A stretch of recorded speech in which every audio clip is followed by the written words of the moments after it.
Allahumma salli wa sallim ala Sayyidina Muhammadin. Assalamualaikum warahmatullahi wabarakatuh. Marilah kita dengarkan tausiah dari Kiai Haji Abdul Sirajuddin. Dan untuk pendengar jangan lupa subscribe 234 jangan lupa saketnya. Wassalamualaikum warahmatullahi wabarakatuh.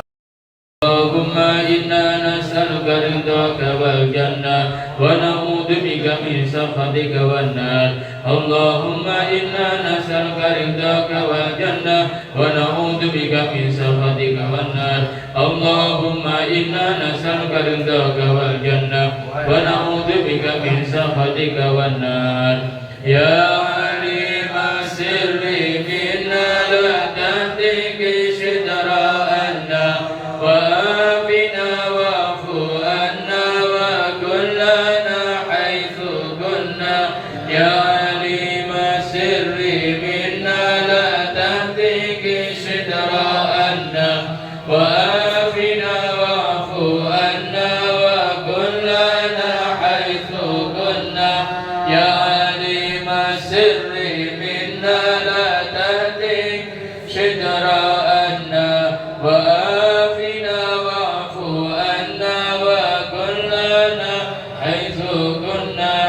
جزاkallahu anna sayyidina Muhammadan sallallahu alaihi wasallam khairan. Jazallahu anna sayyidina Muhammadan sallallahu alaihi wasallam ma wa'adu. Jazallahu anna sayyidina Muhammadan sallallahu alaihi wasallam khairan.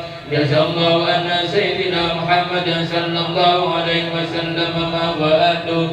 Jazallahu anna sayyidina Muhammadan sallallahu alaihi wasallam khairan. Jazallahu anna sayyidina Muhammadan sallallahu alaihi wasallam ma wa'adu. Jazallahu anna sayyidina wa nabiyyina Muhammadan sallallahu alaihi wasallam afdal ma jaza nabiyyan an ummati. Ya Allah biha, ya Allah biha, ya Allah bi husnil khatimah. Ya Allah biha, ya Allah biha, ya Allah bi husnil khatimah. Ya Allah biha, ya Allah biha, ya Allah bi husnil khatimah wal qubur. Alhamdulillah. Assalamualaikum warahmatullahi wabarakatuh. Bismillahirrahmanirrahim. Allahumma aghnina bil ilm wa zayyinna bil hilm wa akrimna bit taqwa wa jammilna bil afiyah. Allahumma inna nas'aluka ilman nafi'a, nas'aluka rizqan halalan wasi'a, nas'aluka ya rabbana amalan mutaqabbala, amin ya rabbal alamin. Alhamdulillah wassalatu wassalamu ala rasulillah wa ala alihi wa sahbihi wa man wala, amma ba'd.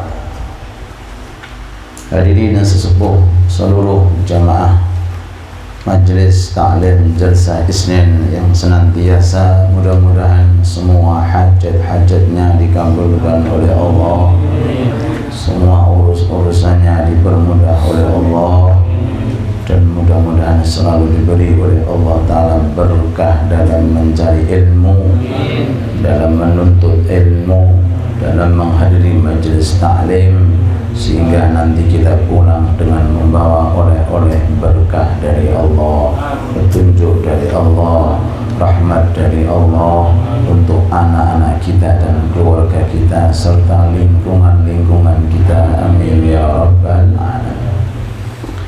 Saat ini kita sudah sampai 100 lebih mengkaji kitab Bulughul Maram, kumpulan daripada hadis baginda Nabi Muhammad sallallahu alaihi wasallam. Di dalam muqaddimahnya kitab Arba'in Nawawiyah, di situ diterangkan tentang kelebihan majelis taklim yang di dalamnya dibacakan tentang hadis Nabi. Majelis taklim itu macam-macam, ada yang tasawuf, ada yang fikih, ada yang hadis, ada yang tafsir, ada yang tauhid dan lain sebagainya. Nah, majelis taklim yang di dalamnya dibacakan tentang hadis Nabi Muhammad SAW, ini ada kabar gembira untuk kita semuanya. Dalam hadis Rasul itu tenggene muqaddimahnya Arba'in Nawawiyah, kitab hadis 40 hadis rangkuman dari beberapa kitab hadis yang lainnya dikarya oleh Imam Nawawi. Beliau mengutip, man hafidhu ala ummati arba'ina hadithan min amri diniha ba'athahu Allah ta'ala fi zumratil ulama wasyuhada. Barang siapa yang menjaga hadisku hanya 40 saja, 40 saja, ini berapa? 100 lebih sudah. Barang siapa yang menjaga 40 hadisku yang ada kaitannya tentang urusan ibadahnya umatku, maka orang tersebut, kata Rasulullah, nanti di hari kiamat akan saya pertemukan di dalam golongannya para ulama, para syuhada. Amin, Allahumma amin. 40 hadis saja. Kalau kita mengkaji, apalagi yang lebih, kita pelajari, kita dengarkan, kita hayati, kemudian kita sampaikan, baik itu dengan istri kita, anak kita, atau dengan grup-grup WA secara langsung atau nanti. Kata Rasulullah dalam riwayat ini, orang tersebut akan dikumpulkan, ba'athahumullah, ketika dibangkitkan di padang mahsyar akan digiring oleh malaikat untuk menemui para ulama-ulama dan menemui orang-orang yang mati syahid. Walaupun statusnya orang itu di dunia belum termasuk golongan ulama, belum termasuk golongan syuhada, tapi mereka menjaga warisan para ulama.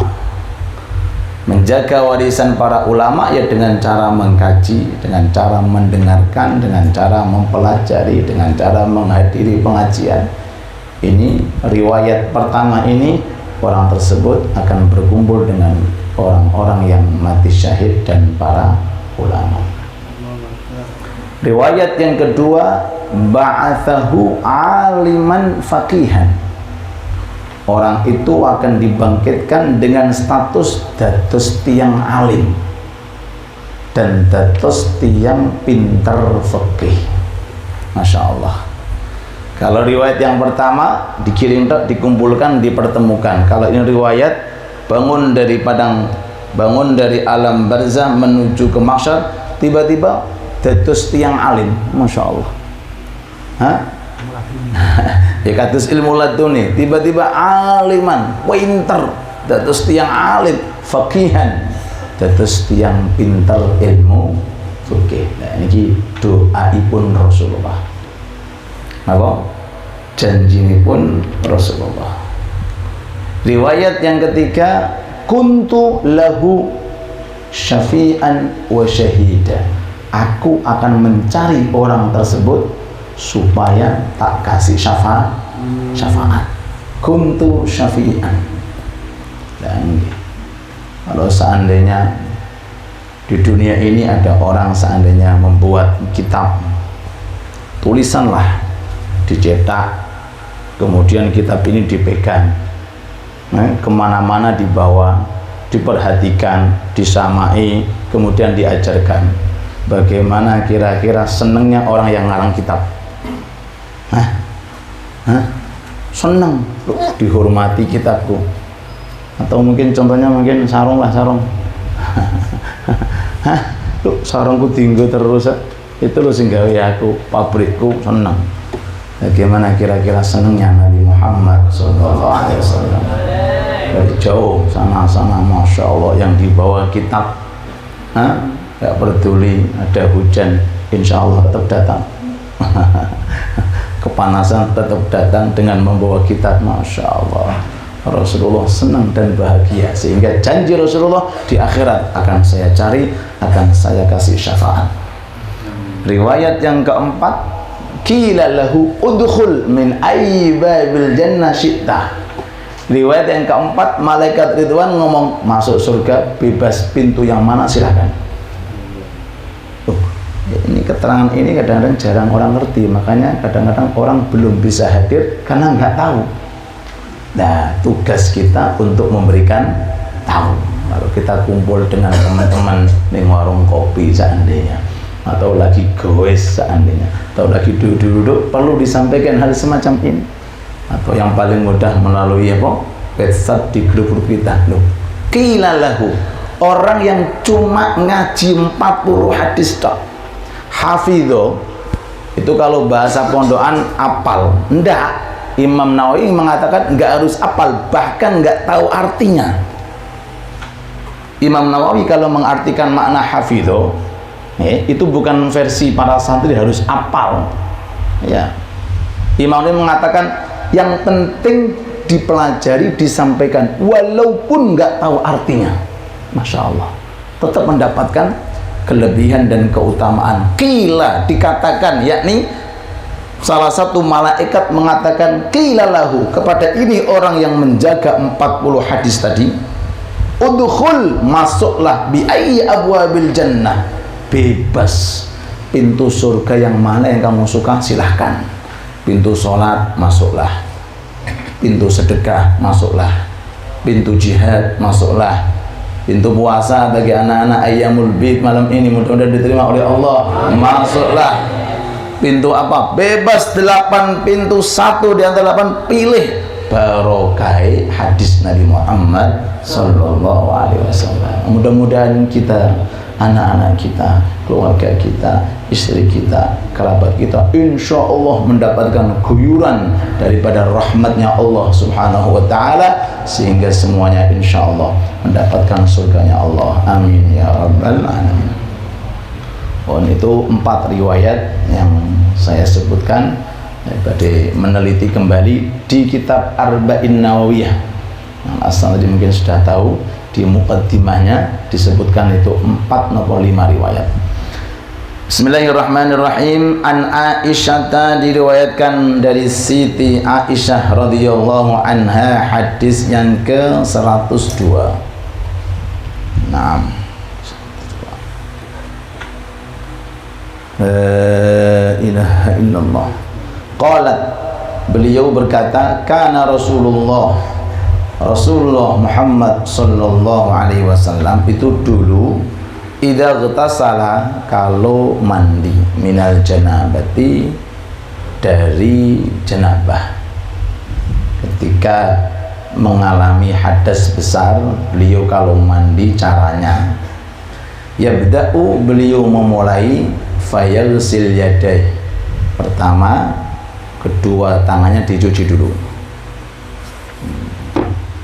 enggak langsung digebyur pakai shower, kedua tangannya dicuci dulu. Thumma yufrigu biyaminihi ala shimalih, kemudian tangan kanannya ini mengambil air, kemudian dituangkan ke tangan kirinya untuk pindahnya. Zaman dulu Pak belum ada keran, kalau sekarang langsung keran. Kalau dulu diciwuk, tangan kanan ngambil, kemudian dibasuhkan ke tangan kiri. Ala kulli hal, kalau sekarang keran tinggal dicuci dulu. Ya. Mobil khusus setiap orang yang bangun dari tidur mestinya ya harus dicuci kedua tangan, di wastafel sebelum masuk kamar kecil kalau ada. Kalau nggak ada di kamar kecil ya dicuci dulu. Nah, karena orang ketika tidur nggak tahu tangannya itu nginep di hotel yang mana. Ini indahnya Islam. Kalau kita perhatikan, yang Islam itu bersih, indah, suci. Nggak ada agama sehebat daripada agama Islam. Afdalul adyan indallah al-hanifiyatus samha. Afdalul adyan indallah, agama sing paling bagus menurut Allah itu al-hanifiyatus samha, agama Islam yang penuh dengan kesucian, praktis, simpel, mudah untuk dikerjakan. Allahumma shalli ala Muhammad. Fayaghsilu farjahu, kemudian setelah itu membasuh kemaluan. Thumma yatawadda, kemudian wudu. Ini belum mandi Pak, baru sunnahnya mandi, wudu. Niatnya ya niat nawaitu sunnatal wudu, nawaitu sunnatal ghusl, maaf, nawaitu sunnatal ghusl, aku niat untuk mengerjakan sunnah mandi. Ya, faedah apa ya? Faedah ya cuma sekedar mengikuti sunnah. Ya, ya. Setelah wudhu tetap nggak boleh apa-apa, baca Quran juga nggak boleh, megang Quran juga nggak boleh, apalagi sholat. Nah, terus kenapa wudhu? Ikuti sunnah. Di dalam ilmu fikih diterangkan, ya, apa hikmahnya wudhu dalam kondisi orang masih junub, hadas gede, kan tidak bisa apa-apa. Apa hikmahnya? Kata ulama ahli fikih, siapa tahu ada orang, ya, itu woro-woro masih sayembara. Siapa di antara kalian yang punya wudhu, saya kasih hadiah. Dia berat untuk ngaco, saya punya wudhu walaupun masih hadas gede. Itu toh. Itu toh. Kalau ada seandainya orang woro-woro, napa niku? Pengumuman, siapa di antara kalian dalam kondisi punya wudhu? Saya. Loh, padahal dia sudah masih hadas gede. Lah, wudhunya itu manfaat untuk mengambil hadiah. Itu toh. Ya. Kalau untuk menjalankan hukum tidak boleh om, dalam kondisi hadas gede. Tsumma yatawadda, kemudian wudu. Tsumma ya'khudul ma, kemudian mengambil air, fayudkhilu asabi'ahu, memasukkan jari-jarinya fi usul syar, di apa, rambut yang bagian dalam, masukkan. Kan sebagian riwayat niku rambutnya Nabi Muhammad SAW niku panjang. Ada yang mengatakan sampai di telinga, ada yang mengatakan sampai di bawah telinga, rambutnya panjang maksudnya. Nah, tapi panjangnya rambut Rasulullah menunjukkan lebih apa, wibawa dan lebih ganteng, dan bisa dicontoh untuk umatnya, bisa kalau rambutnya dirawat, diminyai, disisiri dan lain sebagainya. Cuma kalau anak santri khawatir tambah mengganggu pelajaran. Ya iya, kalau bisa dirawat silakan, kalau enggak gundul aja. Iya, atau mungkin dipendekkan. Iya. Ya, daripada nanti berkaca terus, waya apalan berkaca, waya jamaah berkaca, wah ndak barbar. Tapi kalau meniru nggak apa-apa, sunnah. Rasulullah rambutnya panjang, cuma jangan sekedar panjang rambutnya, tahajudnya juga panjang, zikirnya juga panjang, ngaji nih panjang, Quran nih maca nih ya panjang sesuai waktunya, bukan sekedar rambutnya tok yang dicontoh. Insya Allah umurnya panjang. Nah, jadi fayudkhilu asabi'ahu fi usul syar. Setelah itu dimasukkan jari-jari beliau fi usul syar, di dalamnya rambut panjang. Kemudian thumma hafana ala ra'sihi thalatha hafnatin, kemudian mengambil air dengan kedua telapak tangan, dipenuhi airnya 3 kali, diletakkan di rambut kepala. Ini zaman dahulu Pak, belum ada shower, belum ada keran, belum ada apa nih, selang. Kalau sekarang kalau mau nyontoh monggo. Kalau langsung digerojok nggih, mboten napa-napa. Yang penting yang bisa untuk kita kerjakan dulu. Ya, minimal dicuci tangannya dulu. Ya, kemudian maaf basuh kemaluan dulu, kemudian wudu, baru kemudian digerojok pakai shower atau pakai gayung, tidak apa-apa. Thumma afadha ala sa'ili jasadi, kemudian menuangkan air kepada seluruh jasadnya. Thumma ghassala rijlaih, kemudian baru terakhir membasuh kedua kakinya. Ya, nah, sekali lagi saya aturkan, kalau orang sekarang ya soalnya air semuanya di mana-mana ada, fasilitas tercukupi, ya boleh mau trik seperti ini atau langsung, yang penting sebagian sunnah jangan sampai ditinggalkan. Yang tidak disebutkan di sini itu menghadap ke arah kiblat. Kalau mandi cari arah kiblat, walaupun posisi tempat atau kolah atau jeding sejowane itu nggak menghadap ke arah kiblat, yang minimal ketika ambil gayung cari arah kiblat. Atau yang kedua berdiri, ya, kemudian ada waktu untuk jongkok juga supaya nanti airnya masuk di sela-sela tubuh, ya. Nah, kemudian basuh bagian tubuh depan, ya, yang arah depan bagian kanan dulu, kemudian bagian kiri, kemudian bagian belakang kanan, bagian belakang, kemudian bagian kiri dibasuh, ya, bagian depan, kemudian bagian belakang. Saat ribet, saat langsung blur semuanya, tidak apa-apa kalau mau sunnah seperti itu. Beda kalau memandikan jenazah. Kalau mandi jenazah jangan disamakan dengan mandiin orang yang masih hidup, kewoan, kesulitan. Kalau mau pakai kan kalau pakai enggak, ini dibolak-balik ribet. Kalau memandikan jenazah dari arah depan yang kanan langsung pindah yang kiri depan, kemudian belakang yang arah kanan, belakang yang arah kiri. Itu perbedaan antara mandinya orang yang masih hidup dengan memandikan yang sudah mati. Walahuma, diriwayatkan pula dari Imam Bukhari Muslim min hadithi Maimunah, dari hadisnya Siti Maimunah, Siti Aisyah juga istri beliau, Siti Maimunah juga istri beliau radhiyallahu anha. Thumma afragha ala farjih, menurut riwayat Siti Maimunah, ya, pernah melihat mandinya Rasulullah, afragha ala farjih, menuangkan ke kemaluannya, wa ghasalahu bisyimali, kemudian dibersihkan pakai tangan kiri. Thumma daraba bihal ard, kemudian tangannya disucikan pakai debu supaya enggak terbekas bau. Dulu belum ada sabun, jadi pakai debu digosok-gosokin.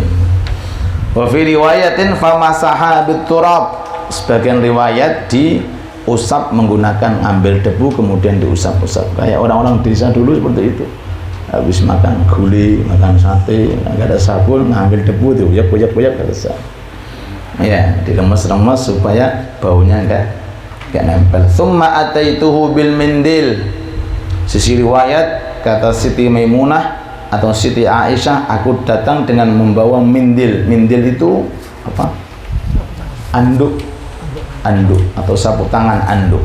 Faraddahu, kemudian dikembalikan Rasulullah, ditolak. Jadi Rasulullah mandi nggak pakai anduk. Ya, alasannya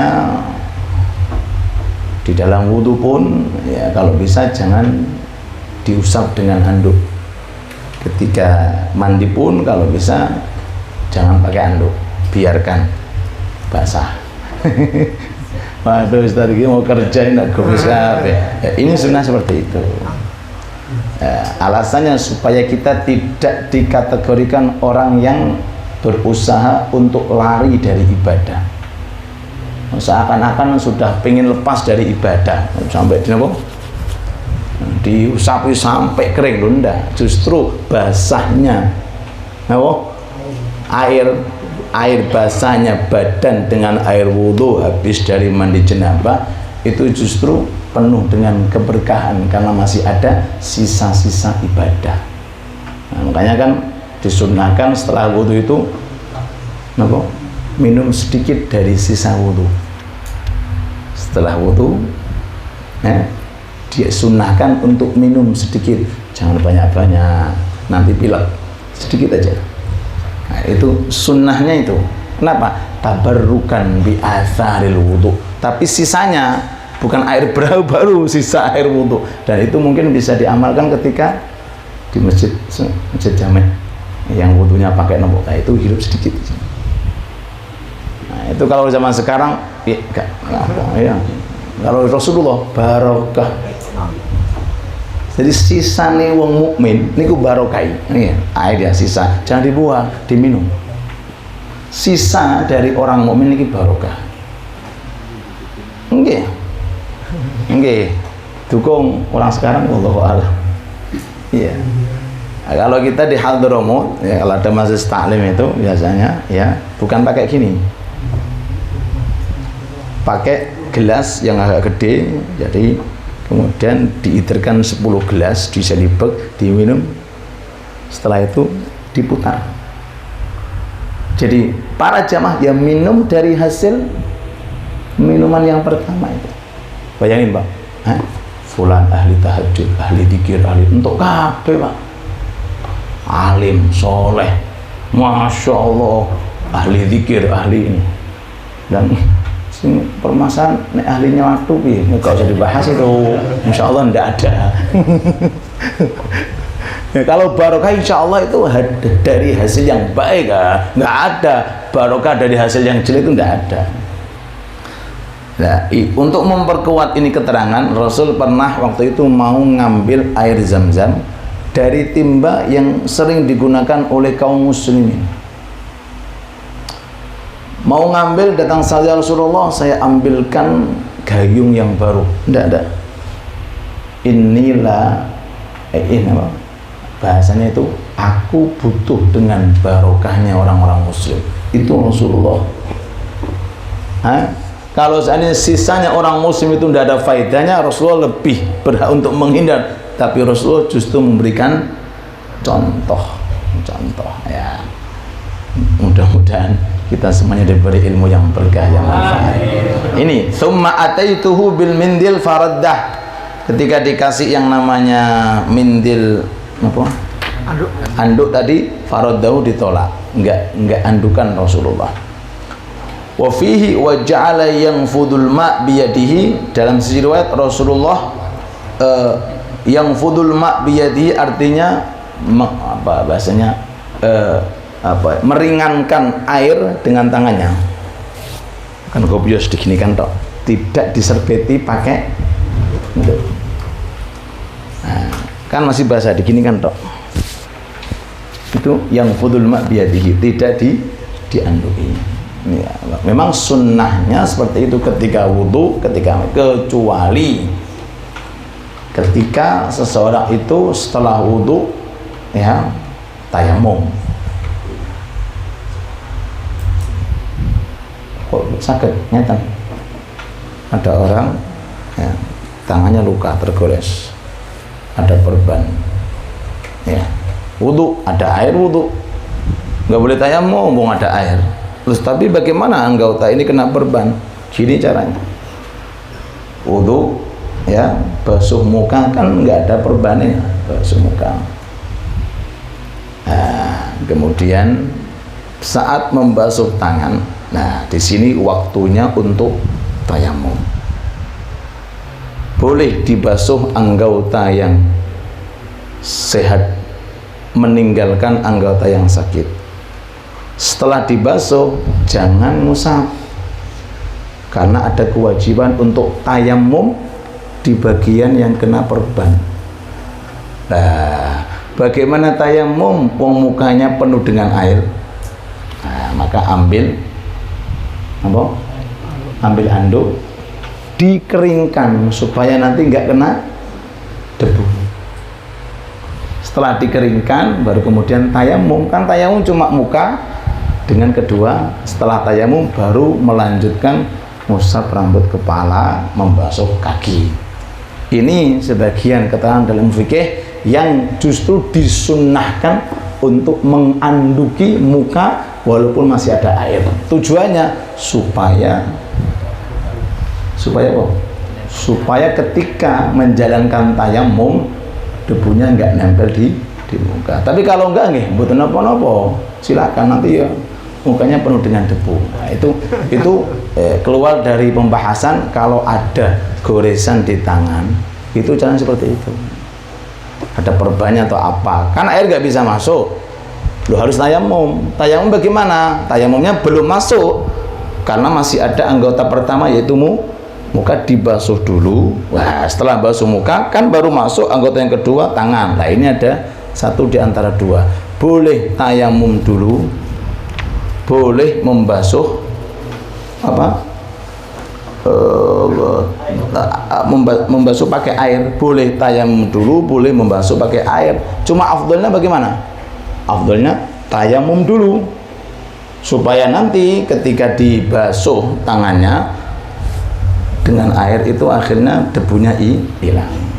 Ya. Wah, jadi ini diantara sunnah-sunnah ketika Rasulullah wudu. Sekali lagi kedekatan seseorang kepada Nabi Muhammad SAW selain memperbanyak sholawat juga mengamalkan sunnah-sunnah semacam ini. Dan nggak ada ceritanya orang senang sholawat kemudian meninggalkan sunnah. Juga nggak ada ceritanya orang senang sunnah bibirnya nggak sholawat. Kedua-duanya harus kumpul. Makanya sering saya sampaikan, hei anak muda yang senang darbuka, jangan sampai ketinggalan sholat subuh. Sholawatannya sampai jam 1. Masa subuhnya subuh plus duha, alias duha berkunut. Oh iya, zaman sekarang memang untuk menarik perhatian para jemaah itu dengan sholawat, itu magnetis yang luar biasa. Cuma jangan dipilih sholawatan itu, duhanya diperhatikan, tahajudnya diperhatikan, adab-adab makan, minum dan lain sebagainya diperhatikan. Karena ada dua riwayat, ya saya singkat. Barang siapa yang pengen duduk dengan aku dan pengen aku cintai di hari kiamat, maka perbanyaklah sholawat. Sisi riwayat, maka perbaikilah adab dan akhlak. Guru kami Habib Umar mengatakan, untuk mengumpulkan dua riwayat ini harus satu sama lain harus diikat. Jadi nggak ada ceritanya aku pengen duduk dengan Nabi Muhammad sholawat tok terus duhanin enggak, atau duha tok tahajud tok nggak perlu maulidan sholawatan, udah bisa. Harus kedua-duanya. Berarti tanda orang akan duduk dia cinta dengan sholawat dan cinta dengan sunnah-sunnah baginda Nabi Muhammad SAW. Kemudian tunjukkan semua amalan yang kita kerjakan, kalau kita mau mempelajari pasti ada sunnahnya. Paling kecil ketika kita meludah, kemana arahnya? Hah? Jangan ke arah kiblat, nggak sunnah. Loh, meludah tak nih loh, dianjurkan ke arah kiri. Jangan ke arah kanan, ke arah kanan ada malaikat. Loh, kemudian arah kiri nggak ada malaikat ini. Ada, cuma ketika mau meludah nyingkir sih, baru kemudian diludah. Kalau enggak di arah bawah. Loh, bahkan mau mengeluarkan kotoran saja Rasulullah mencontohkan dengan adab dan apalagi ketika sholat, ketika zikir dan lain sebagainya. An Ummi Salamata. Jam berapa ini? Kasihan yang puasa. Nah, anak santrinya masih lanjut sampai jam 9. Jam itu guys, setengah 9. Oke, anak santrinya tinggal 10 menit 4 jam. Nah, insya Allah disiapkan perutnya. An Ummi Salamata, dari Ummi Salamah radhiyallahu anha qalat, beliau bersabda, Ummu Salamah. Naam. Naam. Ini di antara ya istri yang janda. Lalu kemudian saat suaminya meninggal dunia, lalu dikasih doa sama Rasulullah, wacon doa ini isinya mudah-mudahan kamu dikasih pengganti yang lebih baik. Dibaca, nggak taunya penggantinya Nabi Muhammad SAW.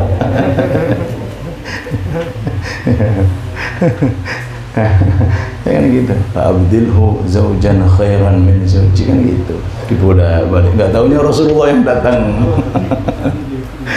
Nah, ya, nah, Ummi Salamah radhiyallahu taala anha qalat, qultu, aku berkata, ya Rasulullah, wahai Rasulullah, inni imra'atun, aku adalah perempuan, asyuddu sya'ra ra'si, yang suka mengikat rambut kepalaku. Diikat, bahasanya kan dikuncir ya. Ketika mandi jenabah, bagaimana? Apa itu?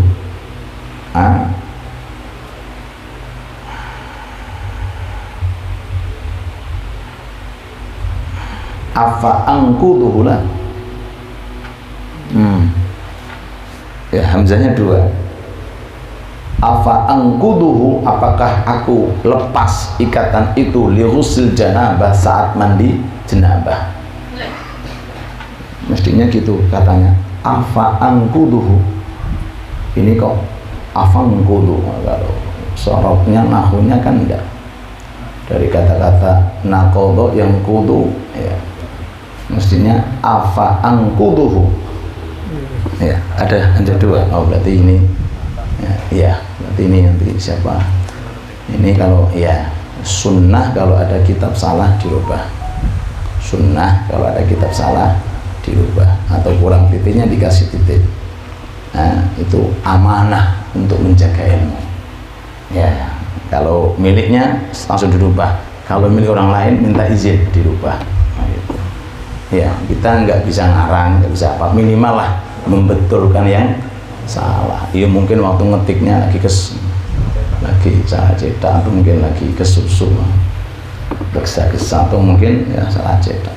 Afa angkuduhu li ghusl janabah, apakah aku harus melepaskan ikatan rambutku li ghusl janabah, saat mandi jenabah.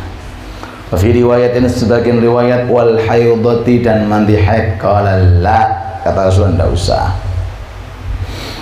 enggak usah diikat, enggak usah dilepas. Hei ya, jamaah perempuan yang live mungkin ikut live ya, enggak usah dilepas ikatannya. Innama yakfiki an tahthi ala ra'siki thalatha hathayan, cukup bagi kamu ambil air yang banyak, kemudian letakkan di rambut kepala kamu sambil digesek-gesek 3 kali. Ini insya Allah air sudah masuk. Nah, ini juga bisa kita ambil kesimpulan ya.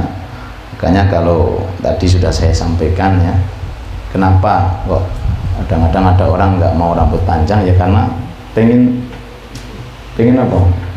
Pengen praktis ya, terus gak ketoro apa? Gak ketoro.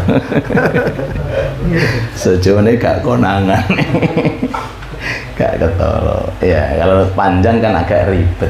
Kalau laki-laki, kalau perempuan nggak kelihatan, tutupi kudung selesai ya kan. Nah itu innama yakfiki an tahti ala rasiki thalatha hathayat. Jadi enggak, hukum fikihnya dari ini hadis enggak perlu dilepas. Nah, cukup diguyang atau diguyur dengan air, digerocok dengan air, sudah bisa. Nah, ini di dalam ilmu fikih itu dikasih perincian sebagai berikut. Kalau memang air nggak bisa masuk kecuali dilepas, wajib dilepas. Kadang-kadang ada ikatan itu kayak kondi-kondi, apa itu terlalu. Kalau memang nggak bisa masuk kecuali dilepas, wajib dilepas, daripada air nggak bisa masuk. Tapi kalau air itu bisa masuk tanpa dilepas, ya nggak perlu dilepas. Seperti cincin. Ada cincin itu yang mudah untuk dicopot, nggak perlu dilepas. Gini kan tak sudah air masuk. Ada cincin yang ngapet. sampai nggak bisa, lah itu wajib dicopot. Kalau enggak nanti khawatir ada sela-sela di sini ya, nggak kena air. Kalau nggak kena air berarti belum mandi. Kalau belum mandi masih nanggung janabah, masih nggak boleh, tetap megang Quran, baca Quran, apalagi sampai sholat. Nah ini terus tinggal berapa hadis selesai nih. Nah, tapi kita cukup di sini lah. Oke. Ya. Nah. Allahumma shalli ala Muhammad.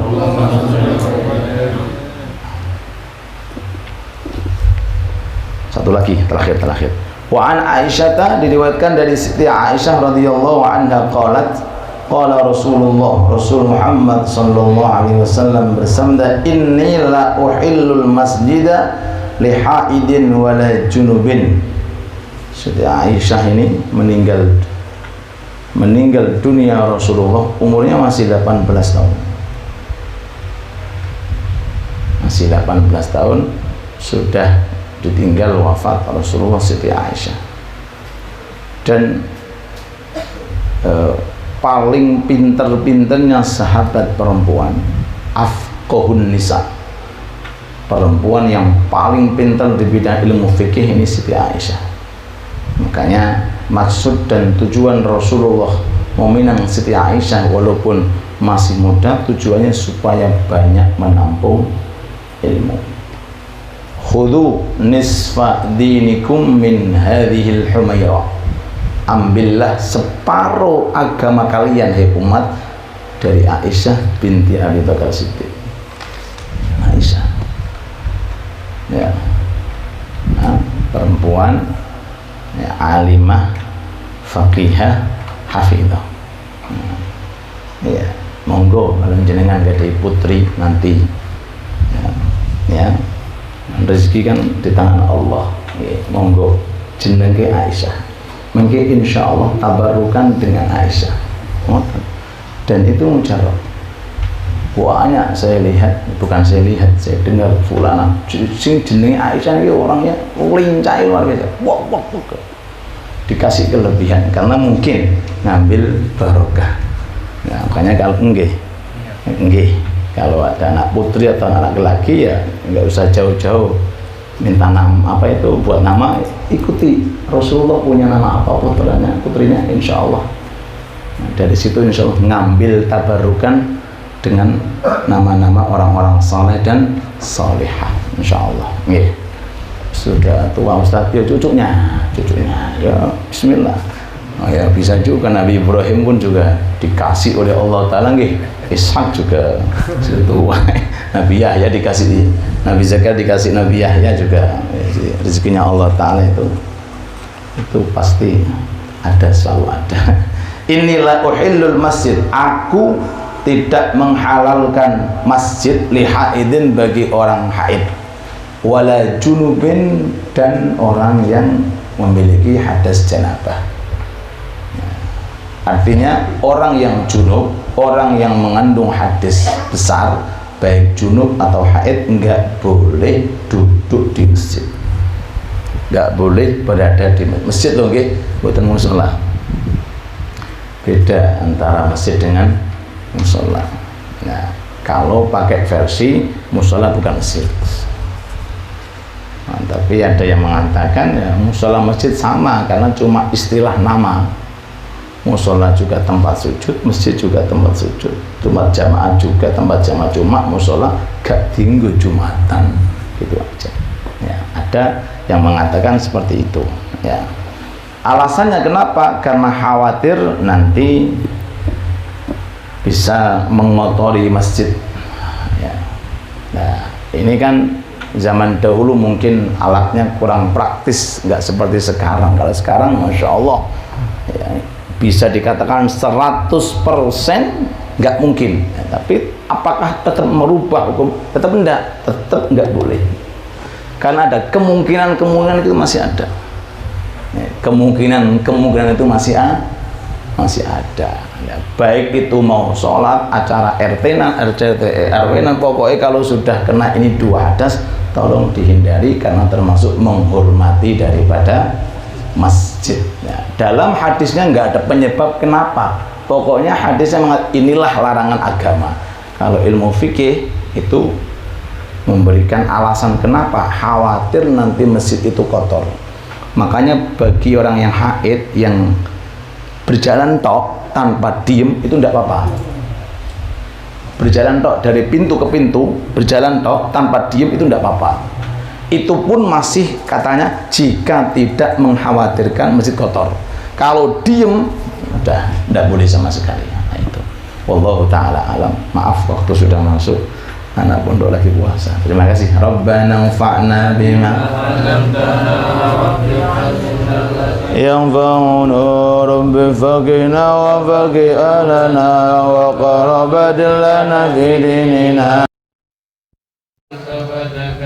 Rabbi faqina wa faqihum lima tardani qawlan wa fi'lan karuma warzuqul kulla halalan daima wa akhila atqiya ulama nuhdhul khairi wa nufa kulla syarr rabbana wasilana kulla syuhur wa akir rabbi ridha mikal uyun rabbi anna rabbana kulla duyun qabla an tatiyana rusulal manun واغفر استر أنت أكرم من ستر وصلاة الله تنسى المصطفى من إلى الحق دعانا والوفا بكتاب في للناس صفا وعلى آل الكريم شرفا وعلى سقف المسابيح الغراب اللهم اهدنا بهداك واجعلنا ممن يسارع في رضاك ولا تولنا وليا سواك ولا تجعلنا ممن خالف أمرك وعصاك وصلى الله على سيدنا محمد وعلى آله وصحبه وسلم